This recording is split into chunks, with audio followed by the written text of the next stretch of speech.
तो आइए दोस्तों शुरू करते हैं अध्याय 2 जो कि लिया गया है आपका सपना किसने चुराया बुक से, जिसके ऑथर हैं बर्फ हैफिज। ऑथर कहते हैं क्यों।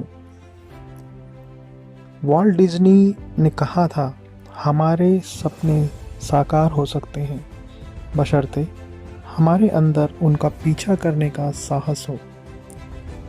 अब यदि अंकल वॉल्ट की बात सच है तो हमारे सपनों का सच होने से एक ही चीज़ रोकती है और वह है हम में साहस की कमी।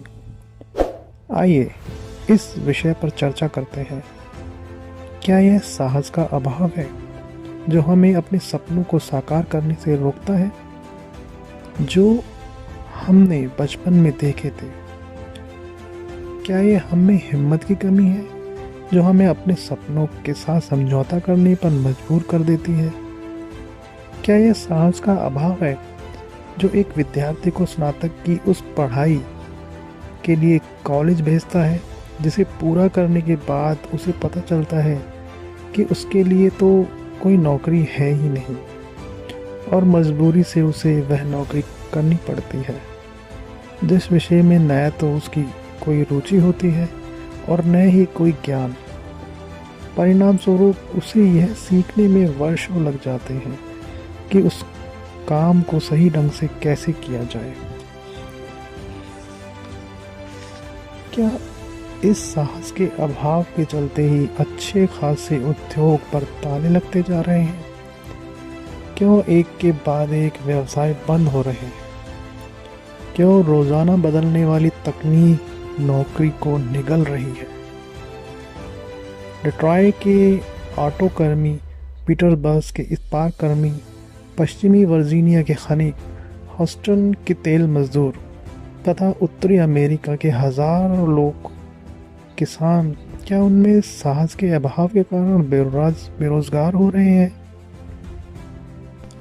हजारों लाखों योग्य, परिश्रमी तथा वचनबद्ध कर्मियों जो अपने जीवन के सुनहरे वर्ष किसी कंपनी के लिए चुटकियों में न्यौछावर कर देते हैं, को साहस का अभाव, क्या वेतन की कटौती, पेंशन पर रोक और सुरक्षित तथा मजबूत समझने वाली नौकरियों में छटनी का खतरा जैसे तोहफे उपहार में दे सकता है?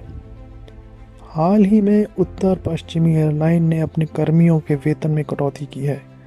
यूनाइटेड एयरलाइंस ने अपने कर्मचारियों पेंशन पर प्रतिबंध लगाया है। डेल कंप्यूटर ने अपने कर्मियों की संख्या में भारी कटौती की है।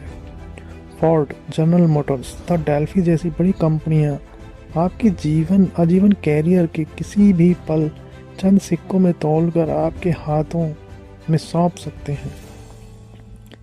आप उन बड़ी कंपनियों के बारे में क्या कहेंगे जो शेयर मार्केट में ज़बरदस्त मुनाफे के बावजूद अपने कर्मियों की संख्या में नियमित रूप से कटौती कर रही है? सिटी कॉर्प अपने लगातार बढ़ते मुनाफे के बाद भी अपने सभी विभाग भारत को आउटसोर्स कर रहा है। ग्लोबलाइजेशन के चलते नौकरियां क्यों समाप्त होती जा रही हैं?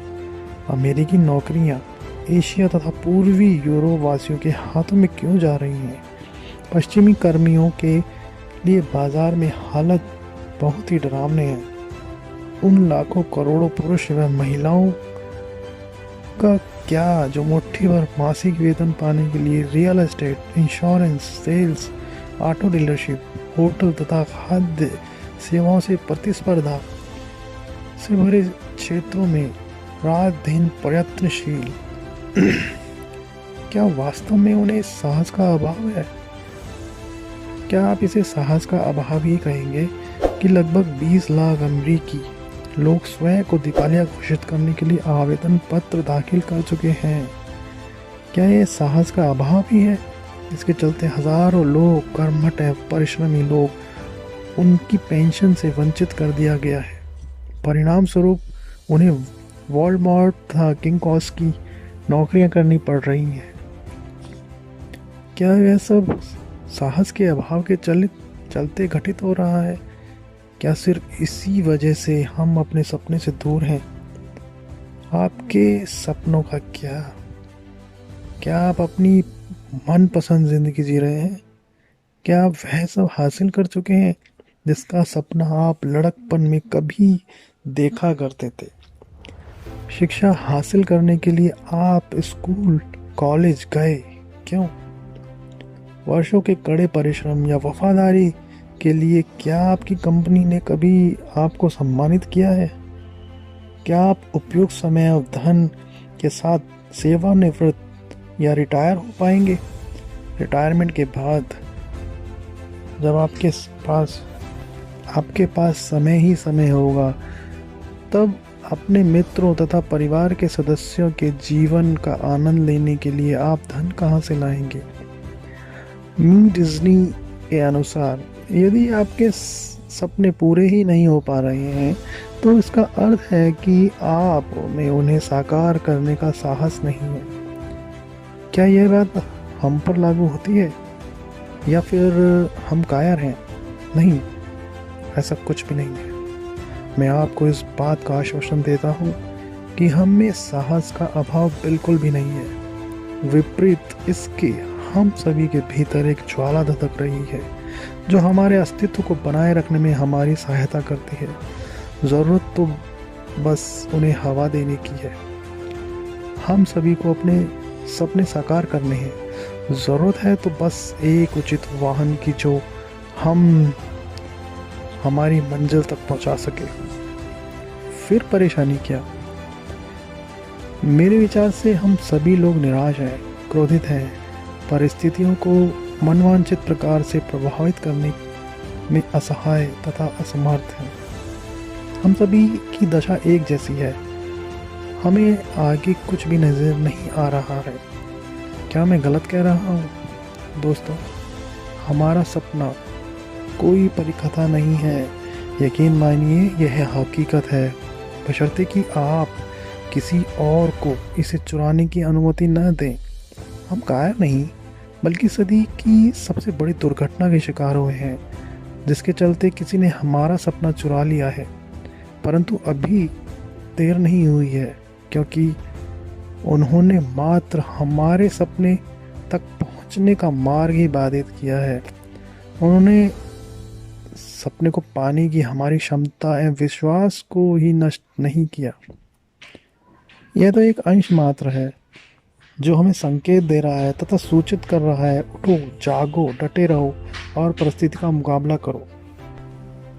समय रहते हमें अपने जीवन का नियंत्रण अपने हाथों में ले लेना चाहिए, क्योंकि अब इसके अतिरिक्त कोई अन्य रास्ता शेष नहीं है। आंकड़े बताते हैं कि 65 वर्ष की उम्र तक 95% अमेरिकी लोग या तो मर चुके होते हैं, थक हार कर मजबूरी में नौकरी कर रहे होते हैं, या फिर परिवार के सदस्य अथवा स्वयंसेवी संस्थाओं के अनुदान पर निंदा करते के जिंदा होते हैं। सामाजिक सहयोग के हटाते ही प्रत्येक 2 में से 1 अमेरिकी वरिष्ठ नागरिक अविलंब गरीबी की रेखा के नीचे दिखाई देगा। उम्र के अंतिम पड़ाव तक मात्र 5% लोग ही आर्थिक रूप से आत्मनिर्भर बन पाते हैं। ये जानकर क्या आपको अचंभा हो रहा है? मेरे विचार से तो यह एक दुख का विषय है। मैं आपको चुनौती देता हूँ कि यदि आप वह करना बंद कर दें जो 95% लोग अपनी पूरी उम्र में किया करते हैं, तो अपनी उम्र की 65वीं अवस्था में आपको इस न्यूनतम सामाजिक सुरक्षा का मुंह ताकना नहीं पड़ेगा। आगे ये आपको बताऊं कि आप किस प्रकार वह सब पा सकते हैं जिसकी कल्पना कभी आपने स्वप्न में की होगी, तथा कैसे आप 5% लोगों की श्रेणी में शामिल हो सकते हैं। जीवन भर 90% लोग दौलत का आनंद उठा सकते हैं। मेरे संग आगे बढ़ना जारी रखें।